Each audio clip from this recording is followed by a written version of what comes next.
Before you dive into this gripping tale of social defiance and unexpected recognition, make sure to subscribe to our channel, like this video, and comment below with your thoughts. Your support helps us share more powerful and inspiring narratives. The assistant's ascent. Invited as a joke, she arrived a goddess. Imagine the hushed gasps, the sudden silence that fell over the ballroom. He invited his assistant as a cruel joke, a calculated move to humiliate her in front of the city's elite. But when she arrived, radiating a quiet power and grace that captivated every eye, suddenly everyone regretted it. This is the story of Evelyn Price, a woman underestimated, dismissed, and openly mocked, who, with one elegant entrance, shattered expectations, and revealed the true meaning of class. The invitation. "Are you seriously going to invite her?" Charlotte Hayes crossed her arms, looking at Mr. Oliver Rivas with that smile that he knew too well. "Don't tell me you're turning charitable." Oliver didn't even look up from his documents. Evelyn was organizing some files near his desk, pretending not to listen. "It's the firm's annual party," he replied coldly. "All employees are invited." "All important employees," Charlotte corrected, raising her voice just enough for Evelyn to hear. "Or is your assistant going to understand what adults talk about?" The other partners chuckled quietly. Evelyn gripped the papers in her hands, but remained silent. "Charlotte's right," intervened Mr. Richard Davies, one of the senior partners. "Our kind doesn't mix with, well, you know." Oliver finally looked up. For a second, his eyes met Evelyn's. She looked at him without pleading, without hope. Just with that silent dignity he had never been able to interpret. "Evelyn," he said, and his voice sounded harsher than he intended. "You are cordially invited to the party this Saturday. I hope you know how to behave." The silence became heavy. Evelyn carefully placed the files on the desk, as if they were made of crystal. "Thank you, Mr. Rivas," she replied without emotion. "I'll consider your invitation." Charlotte let out a laugh. "Consider it? Do you have something better to do on a Saturday night?" Evelyn turned to her. Her dark eyes gleamed for an instant. "I always have options, Ms. Hayes. Some are just not worth pursuing." Charlotte's smile froze. The partners exchanged awkward glances. "Well," Oliver murmured, clearing his throat. "That's settled then." Evelyn gathered her belongings unhurriedly. When she reached the door, she paused. "One question, Mr. Rivas. Does this invitation come with any particular intention?" Oliver felt his throat dry. The others awaited his answer. "Just, we want everyone to have fun," he lied. Evelyn nodded slowly. "I understand. Have a good afternoon." The door closed softly behind her. Charlotte burst into laughter. "My God, did you see her? Like she was an offended queen." "It'll be fun," Richard added, "seeing how she tries to fit in with us." Oliver said nothing. He stared at the door where Evelyn had exited, with a strange feeling in his chest that he couldn't identify. That night, Evelyn arrived at her small apartment completely exhausted. Her younger sister, Mia, was studying at the dining room table. "How was your day?" Mia asked, without looking up from her books. Evelyn collapsed onto the sofa. "I was invited to the company party." Mia raised her eyebrows. "And is that good or bad?" "Bad. Very bad." "Why?" Evelyn closed her eyes. She could still hear Charlotte's laugh, see the mocking glances of the partners. "Because they didn't invite me to include me, Mia. They invited me to humiliate me." Her sister put down her pencil and walked over to the sofa. "Evelyn, look at me." Evelyn opened her eyes. Mia had that serious expression she used when she wanted to give important advice. "What do you want to do? Stay home, pretend I'm sick. Is that what you really want?" Evelyn sighed. "No, I want to go and show them they're wrong about me. But I'm scared of making a fool of myself." Mia sat beside her. "Sister, you've worked at that firm for 3 years. You've seen how they behave, how they talk, how they move in their world. Do you think you can't do the same? They were born into that world. I wasn't, but you're smarter than all of them put together. Mia took her hand. And you have something they'll never have. What? Real class. Not the kind you buy with money, but the kind you carry in your soul. Evelyn felt her eyes well up with tears. What if I'm wrong? What if I just confirm what they already think of me? Mia squeezed her hand. Then you're wrong with your head held high. But Evelyn, you've always been bigger than that place. It's time they realized it. Evelyn remained silent, looking out the window at the city lights. Somewhere out there, Oliver and Charlotte were in their world of luxury. Certain she wouldn't dare to show up. Maybe it was time to surprise them. What would you advise Evelyn to do? Attend the party and face the potential humiliation, or stay home and avoid the conflict? Share your thoughts below. The grand entrance.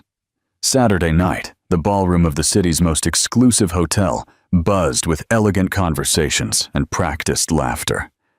Oliver adjusted his tie for the 10th time, looking towards the entrance every few minutes. Waiting for someone? Charlotte appeared by his side, radiant in a golden gown that cost more than Evelyn's monthly salary. Just checking that everything is in order, he lied, taking a sip of whiskey. Relax, darling. Your little assistant surely stayed home watching TV shows. Charlotte laughed. It's obvious she wasn't coming. Richard approached with 2 other partners, all with drinks in hand. Still waiting for the show? He asked sarcastically. I'll bet she doesn't even have a decent dress. Or maybe she'll come in her office uniform, another added, provoking laughter. Oliver forced a smile, but something in his stomach twisted. A part of him hoped Evelyn wouldn't come, to avoid the humiliation everyone had planned. Another part wanted to see what would happen if she dared. Ladies and gentlemen, the master of ceremonies announced. Dinner is served. The guests began to move towards the main dining room. Oliver was walking next to Charlotte when the murmur of conversations abruptly stopped. He turned towards the entrance and felt the air escape his lungs. Evelyn stood in the doorway, completely motionless. She wore a classic red dress, simple but perfectly cut, that enhanced her figure without exaggeration. Her dark hair fell in soft waves over her shoulders. She wore no flashy jewelry, just small earrings that sparkled discreetly. Her eyes swept calmly across the room, as if she owned the place. The silence stretched for seconds that seemed eternal. Some guests looked at her with curiosity, others with poorly disguised surprise. Evelyn began to walk. Her steps were confident, measured. She didn't look at the floor or seem nervous. She moved as if she had been born in ballrooms like this. My God! Someone murmured behind Oliver. Who is that woman? Charlotte had turned pale, her hand gripping Oliver's arm. It's impossible, she whispered. How can she look like that? Evelyn approached the main group. When she was in front of Oliver, she gave a slight nod. Good evening, Mr. Rivas. Thank you for the invitation. Her voice sounded serene, polite. None of the shyness she displayed in the office. Evelyn. Oliver could barely articulate her name. You look different. She smiled, and that smile completely transformed her face. Different? I just put on a dress, Mr. Rivas. Nothing more. Richard coughed uncomfortably. Yes, well, what a surprise to see you here. Surprise. Evelyn looked directly at him. Didn't you expect me to come, Mr. Davies? No, of course we did. That is, Charlotte interrupted, regaining her composure. Richard means we're very happy to have you here, though I must say that dress looks interesting. Did you buy it especially for the occasion? The venom in her voice was evident, but Evelyn didn't flinch. Actually, I've had it for years. Sometimes the simplest things are the most elegant, don't you think? Charlotte narrowed her eyes. Evelyn had just politely told her that her golden dress was vulgar. Of course, Charlotte replied with a forced smile. Though I suppose for someone in your position, it must be difficult to know exactly what to wear to these events. You're right, Evelyn nodded. Fortunately, elegance can't be bought with money. You either have it or you don't. A murmur ran through the group. Several guests had approached to listen to the conversation. Evelyn had responded to Charlotte's attack without raising her voice, without losing her smile, but her message had been clear. Oliver watched the scene mesmerized.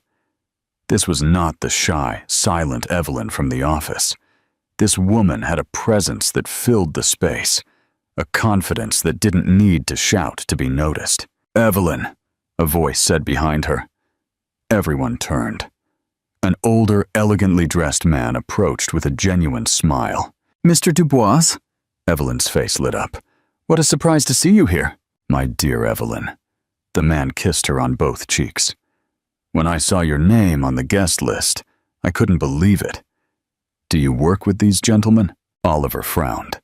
Pierre Dubois was one of Europe's most important investors, an occasional client of the firm. "I'm Mr. Rivas's assistant," Evelyn replied naturally. "Assistant?" Dubois looked at Oliver in surprise. "Do you know who this young woman is, Oliver?" Oliver shook his head, feeling increasingly confused. "Evelyn was the coordinator of the literacy program we funded in Paris 3 years ago. Her project helped over 1,000 immigrant families. An extraordinary woman." The group fell into complete silence. Evelyn just smiled modestly. "It was an honor to work on that project, Mr. Dubois." "And she spoke perfect French," the man continued. "Evelyn, you must tell me what you're doing now. Are you still working on social programs?" Charlotte looked as if she had seen a ghost. Richard had stopped smiling. Oliver realized he knew absolutely nothing about the woman who had been his assistant for 3 years. Evelyn Price had just changed all the rules of the game, and the night had just begun. How do you think Oliver and the other partners are feeling in this moment, now that Evelyn's true background has been revealed? Is this just public humiliation, or something more profound? Share your thoughts. Truths revealed at dinner took place in a tense atmosphere that only Evelyn seemed not to notice. Charlotte had managed to strategically seat herself near her, ready to attack at the opportune moment. "Evelyn, dear," Charlotte began, as she cut her salmon, with deliberately refined movements. "It must be fascinating to work with such sophisticated people after coming from such a different background." Evelyn chewed calmly before replying. "Are you referring to working with wealthy people after working with poor people?" The direct question made several diners stop their forks mid-air. "Well, I wouldn't have put it in such crude terms," Charlotte laughed nervously. "Why not? Poverty isn't a contagious disease, Ms. Hayes, and wealth isn't a guarantee of sophistication." Richard coughed uncomfortably. "You must have had to adapt a lot to work at our firm." "On the contrary," Evelyn smiled. "I found that people are basically the same no matter how much money they have. Everyone wants to be heard. Everyone needs respect. Everyone makes mistakes." "What a quaint perspective," Charlotte murmured, "though I suppose it's easy to philosophize when others pay the bills." This time, Evelyn didn't reply immediately. She took a sip of wine and looked at Charlotte with genuine curiosity. "Have you ever worked, Ms. Hayes?" "Of course I've worked." Charlotte straightened up. "I oversee my family's investments. I coordinate charity events. I mean, worked for a salary. Waking up every morning knowing that if you don't, there's no money for rent." The silence became awkward. Evelyn continued in a soft voice. "I'm not judging you. I'm just saying that every perspective is valid. You see the world from your reality, I from mine." At that moment, a man approached the table. He had a professional camera hanging around his neck. "Excuse the interruption. I'm Mr. Ethan Clark from the Financial Times. Could I speak with you for a moment, Ms. Price?" Everyone turned to Evelyn, surprised. "With me?" Evelyn seemed genuinely confused. "I think you have the wrong person. Are you Evelyn Price, the coordinator of the Books Without Borders project in Paris?" Evelyn nodded slowly. "Perfect. I'm writing an article about successful social inclusion programs. Your project appeared in my research as one of the most effective of the last decade. Charlotte gripped her glass so tightly that her knuckles turned white. Mr. Clark, she interrupted. I believe you're interrupting a private dinner. No problem. Evelyn gracefully stood up. We can talk right here, if others don't mind. Clark turned on a small recorder. Tell me about the Paris project. How did you get families from 15 different nationalities to participate in a literacy program? Evelyn visibly relaxed. For the first time that night, she seemed completely in her element. The key was understanding that education isn't a favor we do for others. It's a right we give back. Many of those families had professionals, artists, intellectuals, who had lost their credentials when they migrated. Can you give me a specific example? There was a man, Amara, who had been a literature professor in Senegal. In Paris, he sold flowers in the subway. When he discovered he could teach French to other immigrants using African texts he himself translated, he regained not only dignified work, but his identity. Clark nodded, taking notes quickly. And the language aspect?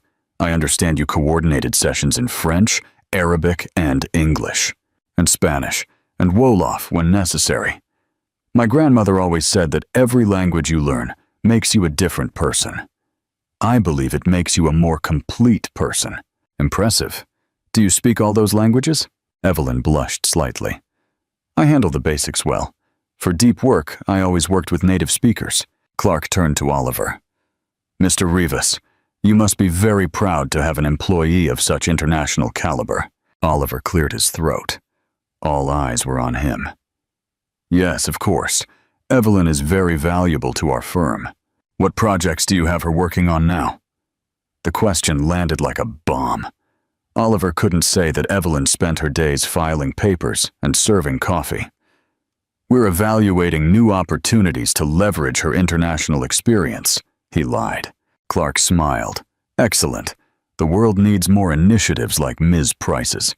Could we take some photos? For the next few minutes, Evelyn posed for several photographs.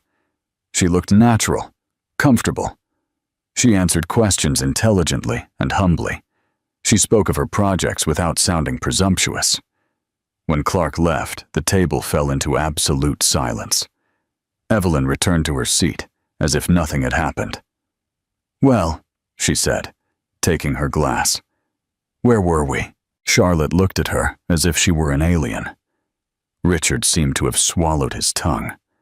Oliver realized that he had spent 3 years working alongside an extraordinary woman without even trying to get to know her. And the most disturbing thing of all was that Evelyn didn't seem to notice the stir she had caused. For her, all this was simply normal. The night had just begun, but the rules of the game no longer existed. What do you think is the biggest takeaway from this dinner conversation for Oliver and his partners? Has Evelyn's quiet dignity and impressive background irrevocably shifted their perspective? Share your thoughts. The firm's reckoning. Monday morning, Oliver arrived at the office 30 minutes late with a headache that threatened to split his skull. He hadn't slept well since the party. Images of Evelyn in that red dress, speaking naturally in front of cameras, replayed in his mind like a broken record. His secretary, Martha, was waiting for him with a pile of messages and a strange expression. Mr. Rivas, you need to see this, she said, handing him her tablet. On the screen, a YouTube video showed Evelyn entering the hotel ballroom. The title read, "The Assistant Who Stunned the Elite. Her Story Will Shock You." It already had over 200,000 views. How the hell? Oliver slumped into his chair. The video went viral last night. It's all over social media. The full interview also came out in the Financial Times. Oliver played the video. The camera perfectly captured the moment Evelyn entered the room and the silence that followed. Then it showed fragments of her interview with Clark, where she spoke of social projects with evident passion. The comments were overwhelming. What an incredible woman. I wish there were more people like her. Look how those rich snobs are looking at her. They're green with envy. She truly has real class. Did you see the blonde's face? Haha, pure venom. Oliver's phone rang. It was Richard. Oliver, did you see the disaster? We need to talk, now. 15 minutes later, the four main partners were gathered in the boardroom. The atmosphere was heavy. This is a catastrophe. Richard paced back and forth. Our firm looks like a nest of elitists who exploit their employees. The phone hasn't stopped ringing, added Mr. Charles Thompson, the senior partner. Journalists, activists, even some clients asking what's going on. And all because of your brilliant idea to invite the maid. Mr. Arthur Hayes, Charlotte's father, snapped at him. What were you thinking? Oliver clenched his fists. Evelyn is not a maid. She's our executive assistant. Executive assistant? Richard let out a bitter laugh. Since when does serving coffee make you an executive? Did you know she speaks 5 languages? That she coordinated international projects before working here? Oliver stood up. Did you ever bother to read her resume? Her resume? Thompson looked at him with contempt. Oliver, we hire people like her to do the dirty work, not to give us moral lessons. At that moment, the door opened. Charlotte burst in like a hurricane, her eyes red, her makeup smeared. This is a disaster, she cried. I'm being humiliated all over social media. There are memes of my face, Oliver. Memes! She dramatically slumped into a chair. My friends aren't talking to me. My stylist says I better change my image because mine is already ruined. All because of that. That woman. Charlotte, calm down. Oliver tried to touch her shoulder, but she pulled away.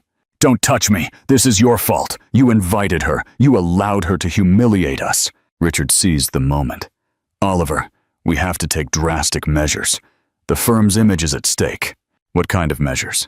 Obviously, Evelyn has to go today. Fire her? For what reason? You need a reason? Thompson leaned back in his chair. Find something. Lateness, errors in documents, whatever.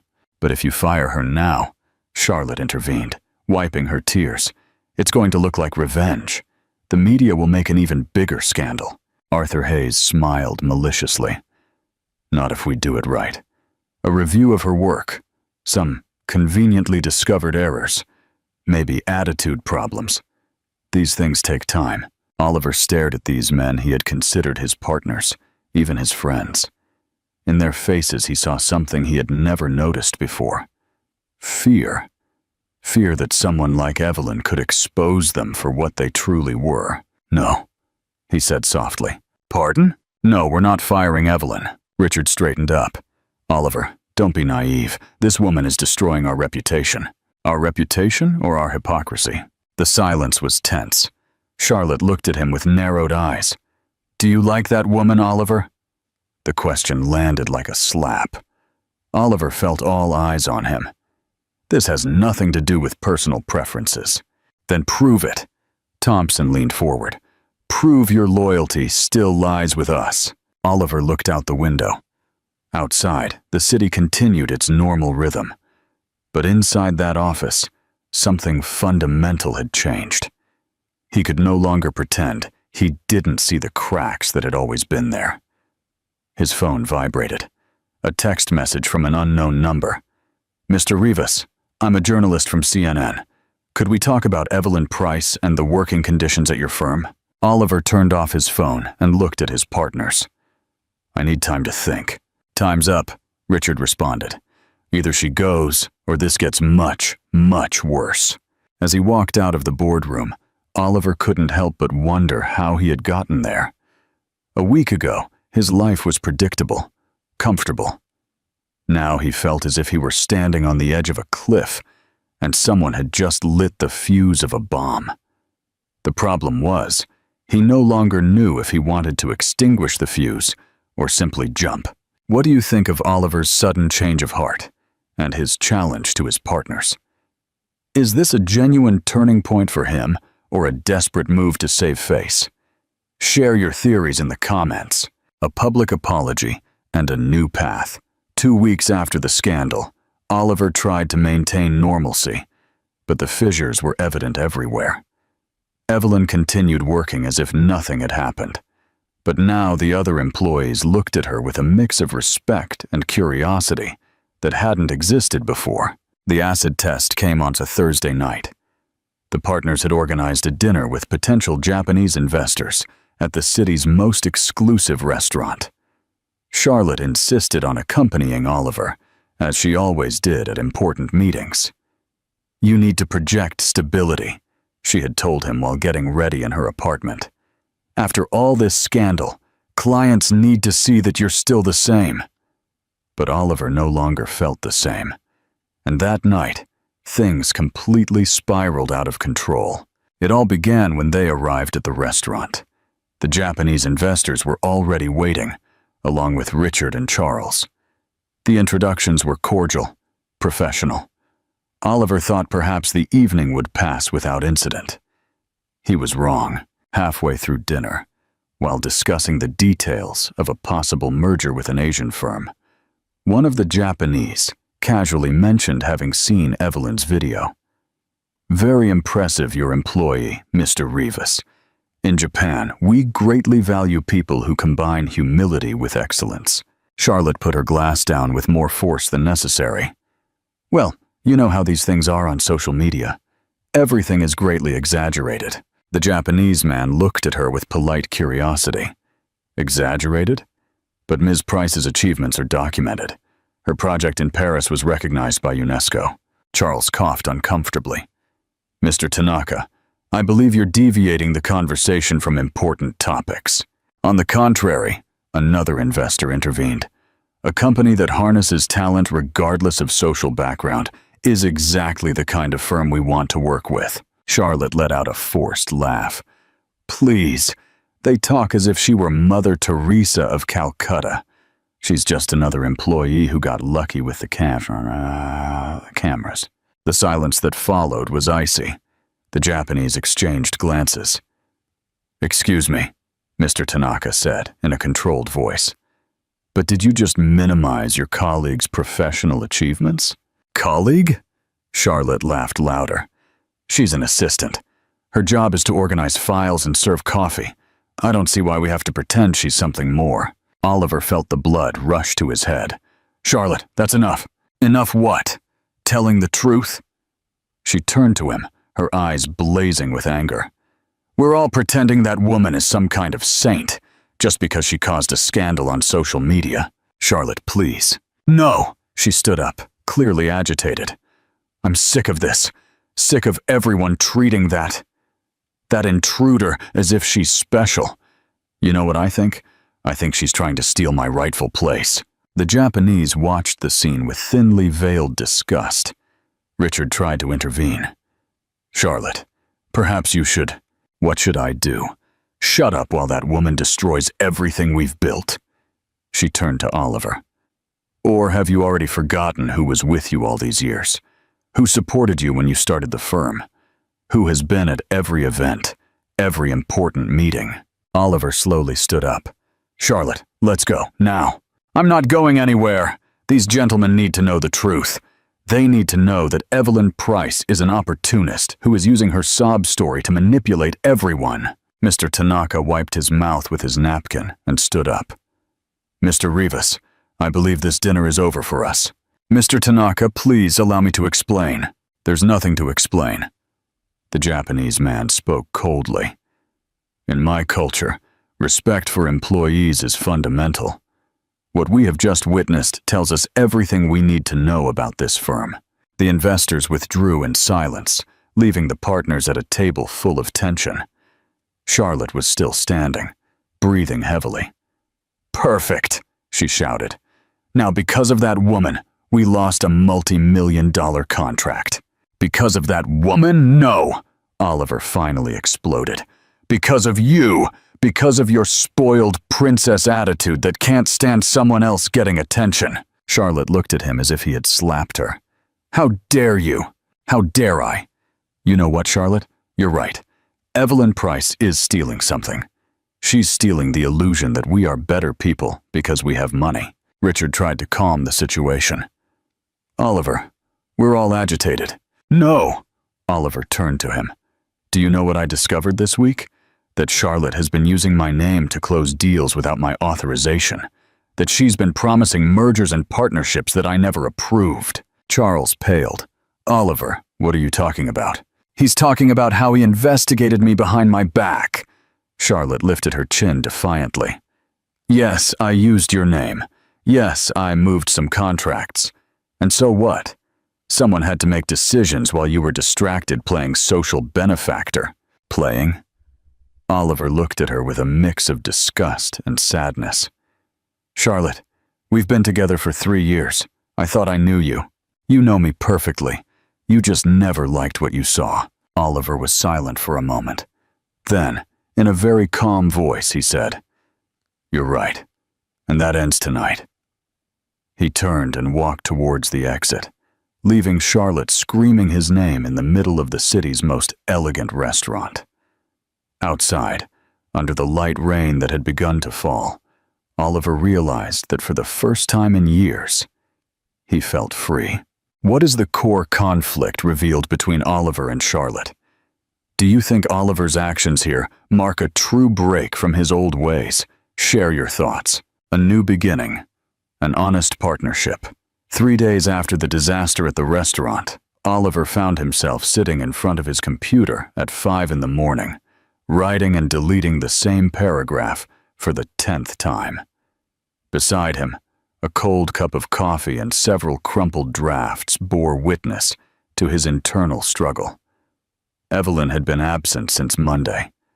Martha had told him she had asked for a few personal days, but Oliver suspected Richard or Charles had something to do with her sudden absence.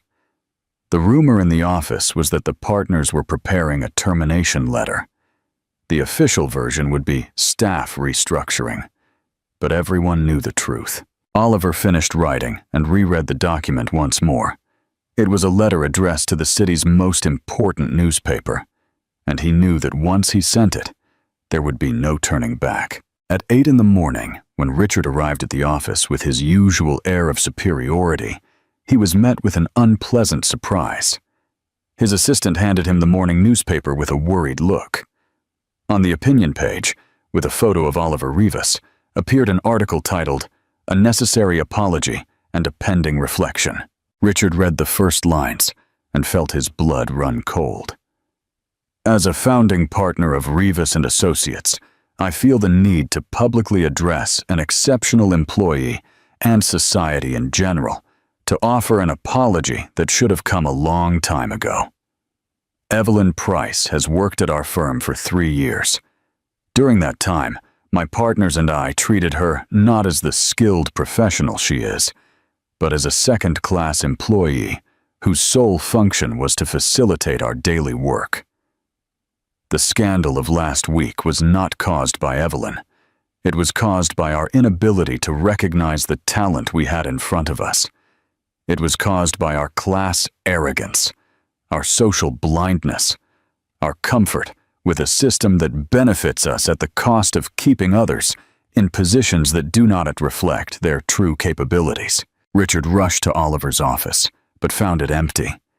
His assistant explained that he had arrived early, left some documents, and left without saying when he would return. Richard's phone rang. It was Charles. Did you see the newspaper? Oliver's gone completely mad. I'm reading it now. This is a disaster. He's sinking us. Do you know how many clients have called this morning asking if it's true that we discriminate against our employees? Richard continued reading. Evelyn Price does not need us to defend her. Her achievements speak for themselves, but we do need to defend ourselves, from the moral mediocrity that allows us to sleep soundly while we waste talent due to class prejudice. Therefore, effective today, Evelyn Price will be promoted to Coordinator of Special Projects, with the salary and responsibilities she always should have had. I also announce my temporary withdrawal from the firm's daily operations to reflect on the kind of company we want to be and the kind of people we want to be. He's crazy, Charles shouted over the phone. Coordinator of Special Projects?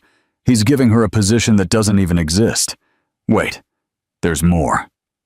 Richard continued reading. To Charlotte Hayes, who for years was my romantic partner and with whom I planned to share a future, I say that love cannot be built on a foundation of contempt for others. Her reaction last week showed me a side of her that I had refused to see. To my partners, I remind you that a company is not just a business. It is a reflection of our values as human beings. And to Evelyn, I apologize for the 3 lost years, for not having seen what everyone else saw from day one. That you are an extraordinary woman who deserves much more than this place has given you. Richard dropped the newspaper. His cell phone kept ringing. Charles continued shouting over the phone, but he no longer heard him. Meanwhile, in a small downtown coffee shop, Evelyn read the same article with trembling hands. Mia was sitting opposite her, observing every expression on her face. "What do you think?" her younger sister asked.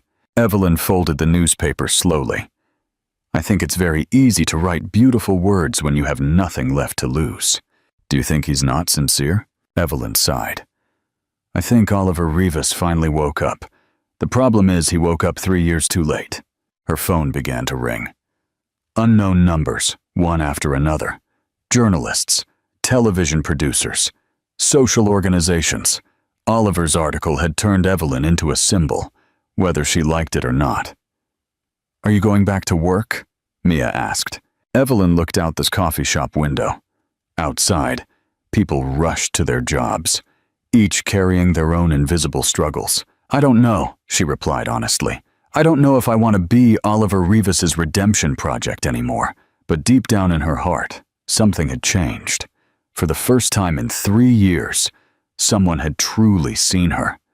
The question was whether that was enough to build something new on the ruins of the old.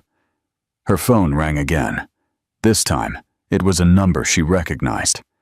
It was Oliver. Evelyn looked at the screen for several seconds before deciding whether to answer. Evelyn let the phone ring until it stopped. Then it rang again, and again. On the 4th attempt, Mia looked at her in exasperation. "Aren't you going to answer? I'm not ready for that conversation." But the phone continued to ring intermittently throughout the morning. Text messages, missed calls, even an email that Evelyn deleted unread. Do you believe Oliver's public apology is truly heartfelt? Or is it a calculated move to salvage his reputation? What internal conflict do you think Evelyn is facing about accepting his apology or the new role? Share your thoughts. A meeting of equals. 3 weeks later, Evelyn had found a certain peace in her new routine. Job offers had poured in by the dozens after Oliver's article. Some were clearly opportunistic, but others came from serious organizations that valued her real experience. She had accepted a temporary position coordinating a digital literacy program for senior citizens. It didn't pay much, but it gave her the freedom to do what truly mattered to her. Oliver, according to what she had read in the newspapers, had kept his word. He had temporarily withdrawn from the firm and was involved in several free legal education projects for low-income communities. Evelyn had seen his photo in an article about a legal aid program in working-class neighborhoods. He looked different, thinner, less polished, as if he had exchanged his designer suit for something more real. The reunion happened by chance on a Saturday afternoon at the Greenwich Village Book Fair in the Historic Center. Evelyn was at an independent publisher's booth, browse a book about educational programs in Latin America, when a familiar voice said, "Is it good?" Evelyn turned around. Oliver was standing beside her, dressed in jeans and a simple shirt, carrying a bag full of books. Oliver, Evelyn. They stood looking at each other for a moment that felt eternal. He looked tired, but there was something different in his eyes, a peacefulness she didn't remember seeing before. "How are you?" he finally asked. "Good. Working on things I like. I'm glad to hear that." Evelyn closed the book and put it back on the shelf. "I read about your new projects." "You did?" Oliver smiled slightly. "What do you think?" "It's easy to be generous when you have nothing left to lose." Oliver's smile faded. You're right, but sometimes you need to lose everything to realize what you never truly had. Evelyn studied him. There was no trace of the arrogant man she had known in the office. This Oliver seemed younger, more human. "Do you want to get some coffee?" he asked. "There's a coffee shop nearby that I know the place." They walked in silence through the cobblestone streets of the historic center. The fair had filled the area with families, students, readers of all ages. Evelyn noticed how Oliver greeted some street vendors naturally, how he stopped to give coins to a street musician. "How long have you been coming here?" Evelyn asked. "A few weeks. Since I started the legal aid program, many of our beneficiaries live in this area." "Our beneficiaries?" Oliver blushed slightly. "The program's beneficiaries. You know what I meant." Evelyn smiled for the first time since they had met. "Yes, I know what you meant." The coffee shop was small, noisy, full of students and local artists. Very different from the elegant places where Evelyn had seen Oliver before. They sat at a table by the window. Oliver ordered an Americano. Evelyn, chamomile tea. "How are things at the firm?" Evelyn asked. "Difficult. Richard and Charles are furious with me. We lost several important clients after the article." "Do you regret it?" Oliver considered the question seriously. "The damage to the firm, yes. There were innocent people working there who had nothing to do with all this. But writing the letter, no. And Charlotte? Charlotte moved to Miami. Her family has businesses there. I think she needed a change of scenery after everything." Evelyn nodded. She felt no satisfaction at Charlotte's downfall, only a kind of sadness at how unnecessary the whole conflict had been. "Evelyn?" Oliver leaned forward. "I know I have no right to ask you for anything after." "You're right," she interrupted him. "You have no right." He leaned back in his chair, accepting the blow.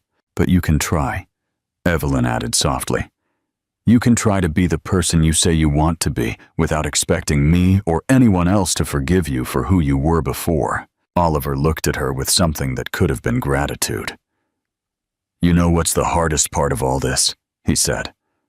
"Realizing that for 3 years I had one of the most extraordinary people I've ever met in front of me, and I never bothered to truly see her." Evelyn took a sip of her tea. "Perhaps you weren't ready to see me. Perhaps I wasn't ready to be seen either. And now?" Evelyn looked him in the eyes. There was honesty there, but also uncertainty. Oliver Rivas was no longer the self-assured man who thought he had all the answers. "Now I think we're both learning to be different, and that's enough for today." They sat in silence to drinking their cups, while outside the fair continued its cheerful bustle. For the first time in years, Evelyn felt at peace with the unanswered questions. Sometimes, she thought, new beginnings didn't arrive with fanfare. Sometimes, they arrived simply as a quiet afternoon shared with someone who had finally learned to see her. What is the significance of Oliver's admission that he wasn't ready to see Evelyn? How has their dynamic shifted from the initial invitation to this encounter at the book fair? Share your reflections. A partnership of purpose. 2 months after that encounter at the fair, Evelyn received an unexpected call. It was Oliver, but his voice sounded different, less confident, more human. "Evelyn, I know this might sound strange, but would you like to help me with something?" Evelyn was organizing materials for her digital literacy class when she answered the phone. "Help you with what?" "The legal aid program isn't working as I expected. People don't trust us, and I think I know why." Evelyn stopped what she was doing. "I'm listening. We're still acting like saviors descending from our ivory towers. Could you meet with me? Just to talk, to help me understand what I'm doing wrong." Evelyn looked out the window of her small temporary office. Outside, some of her older students practiced sending text messages on their new phones, laughing at their own mistakes. "Where? How about the same coffee shop as last time? Tomorrow at 3? I'll be there." The next day, Evelyn arrived a few minutes early. Oliver was already there, but he wasn't alone. 3 people accompanied him: an older woman, a young man in a work uniform, and a teenager who couldn't have been more than 16. Evelyn. Oliver stood up when he saw her. "I'd like to introduce you to Mrs. Peterson, Mr. Lee, and Anna. They came to tell me why our program isn't working." Evelyn sat down, intrigued. Mrs. Peterson spoke first. "Ms. Evelyn, my grandson told me about you. He says you teach computer skills without making us feel silly." "You're not silly at all," Evelyn replied. "You're just learning something new." "Exactly," Mr. Lee intervened. "But when we went to Mr. Rivas's place about my problem with my boss, they made us fill out like 10 papers, and they talked to us in words we didn't understand." Anna nodded. "They scheduled appointments at 10 in the morning when my mom is working. As if we don't know that poor people can't just miss work like that." Oliver looked genuinely embarrassed. "That's why I invited them to talk to Evelyn. She understands these things better than I do." Evelyn looked at the 3 people and then at Oliver. "May I ask you something? What would you need for legal aid to truly help you?" Mrs. Peterson brightened. "That it be in the evenings or on weekends, and in places we already go, like the community health center or the neighborhood school, and that they explain things to us like normal people," Mr. Lee added. "Not like we're illiterate, but not like we're lawyers either, and that they understand that sometimes the legal problem is just one part of the real problem," Anna said. "My mom needs a divorce, but she also needs a job and childcare for my younger siblings." Evelyn nodded, making mental notes. What if there was someone who knew both the legal problems and the other problems? Someone who could help you connect with different services. Mrs. Peterson's eyes lit up. "That would be perfect. Like what do you call it? A coordinator?" Evelyn smiled. "Exactly. A coordinator." She turned to Oliver, who had been listening in silence. "What do you think?" "I think I need a coordinator," he replied without hesitation. "Someone who understands both the legal part and the human part." Evelyn felt a tingle in her stomach. It wasn't the first time she had been offered a job, but this time it felt different. This time, she felt the offer came from someone who truly saw her. "Are you offering me a job? I'm asking you to teach me how to do this right. The job is yours if you want it, but more than that, I'm asking you to be my partner." "Partner?" "The program needs someone to make the important decisions, someone who understands the people we want to help. I can be the lawyer, but you would be the director." Evelyn looked at Mrs. Peterson, Mr. Lee, Anna. In their faces, she saw genuine hope, not the false gratitude she had learned to recognize in so many well-intentioned but poorly executed social programs. "Can I think about it?" "And I think about..." "Of course." After the others left, Evelyn and Oliver were left alone in the coffee shop. "Why me?" Evelyn asked. "There are people with more experience in legal aid." Oliver looked her directly in the eyes. "Because in 3 years of working with you, I never saw you treat anyone as if they were less than you, not even me when I was behaving like an idiot." Evelyn felt something stir in her chest. "Oliver," she said, "I know I have no right to ask you to trust me after everything that happened, but I believe that together we could do something truly good, something that matters." Evelyn was silent for a moment, looking at her hands. "You know what's the hardest part of all this?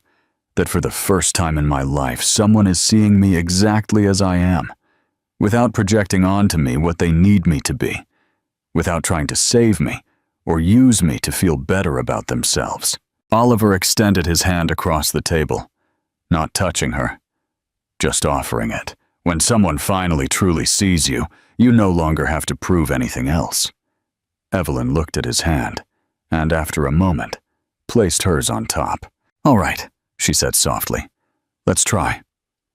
It wasn't a fairy tale ending. It wasn't a declaration of love. It was something much more real, and for that very reason, much more valuable. It was an honest beginning. What does Evelyn's acceptance of Oliver's partnership offer signify for her and for the community they aim to serve?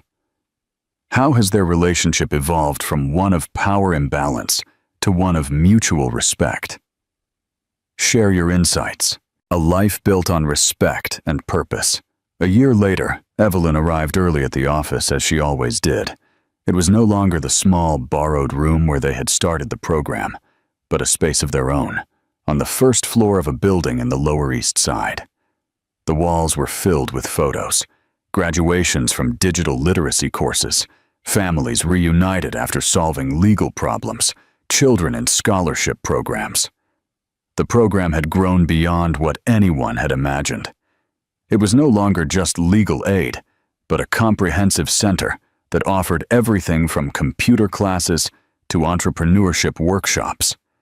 Evelyn had insisted that everything be free and that the hours be adapted to the real needs of the people. Oliver arrived half an hour later, carrying 2 coffees and a bag of pastries from Ms. Rose's stand, the lady who sold on the corner and who had now resolved her pension problems thanks to the program. "Good morning, Director," he said with a smile, placing one of the coffees on Evelyn's desk. "Good morning, People's Lawyer," she replied, without looking up from the files she was reviewing. It was their morning routine. Oliver brought the coffee. Evelyn organized the day. They had developed a working dynamic that functioned perfectly because neither of them tried to be someone they weren't. "How are this week's cases going?" Oliver asked, sitting in the chair opposite Evelyn's desk. "Mrs. Peterson is finally getting her full pension. Mr. Lee got paid for the overtime he was owed. And Anna?" Evelyn smiled. "Anna decided to study law." "Really? We got her a full scholarship at the public university. She says she wants to be like us when she grows up." Oliver laughed. "Like us? Do you remember when we were boss and employee?" Evelyn looked at him over the papers. "I remember when you thought you were my boss." Touché. The door opened and Mia entered, who now worked part-time at the program while finishing her social work studies. "Evelyn, the magazine journalist is here. Should I let them in?" Evelyn sighed. Since the program had begun to receive national recognition, the media wouldn't leave them alone. They had rejected most of the interviews, but this one was for a serious educational magazine. "Let them in." The journalist was young, enthusiastic. For an hour they asked questions about methods, funding, future plans. But in the end, as always happened, they got to the personal questions. "You two have an interesting story," he said. "From conflict in the firm to partners in this project, how would you describe your relationship now?" Evelyn and Oliver looked at each other. It was the question that always came, and they never knew how to answer it. "We're colleagues," Evelyn finally said. "Friends?" Oliver added. "People who learn to work together," Evelyn continued. "And personally?" the journalist insisted. "There are rumors that, personally." Oliver interrupted firmly. "We are 2 people who decided that the work we do is more important than the rumors people want to invent about us." After the journalist left, Evelyn and Oliver organized papers in silence. "Does it bother you?" Oliver asked. "That they always ask about this?" Evelyn shrugged. "At first, yes, but I'm used to it now. People always need to romanticize things to understand them." "What if it were true?" Oliver asked softly. "What if there was something more between us?" Evelyn stopped writing and looked at him. "Is there?" Oliver considered this question seriously. "There's respect. There's admiration. There's affection. Is that enough to call it love?" "I don't know," Evelyn replied honestly. "But I know it's real. And I know it's ours, no matter what others call it." Oliver nodded. "I like our life just as it is." "Me too." It was true. They saw each other almost every day. They shared meals, laughed at private jokes, supported each other in difficult times. Oliver had been there when Evelyn had the flu. Evelyn had been there when Oliver received the news that his father had died. They didn't live together. They had no marriage plans. They didn't appear in romantic photos on social media. But they had something many official couples never achieved. They saw each other completely. They respected each other deeply. and they had built something important together. The world continued to be competitive, elitist, unequal. But within their small space, they had created something different. They weren't trying to change the whole world. They were just living more honestly within it. And at the end of the day, when they closed the office and walked together towards the subway station, Evelyn knew she had found something she had never looked for, but had always needed. Someone who saw her exactly as she was. And that, she decided, was enough. What is the ultimate message about love and partnership conveyed by Evelyn and Oliver's relationship? How does their unconventional ending offer a powerful commentary on societal expectations? Share your final reflections.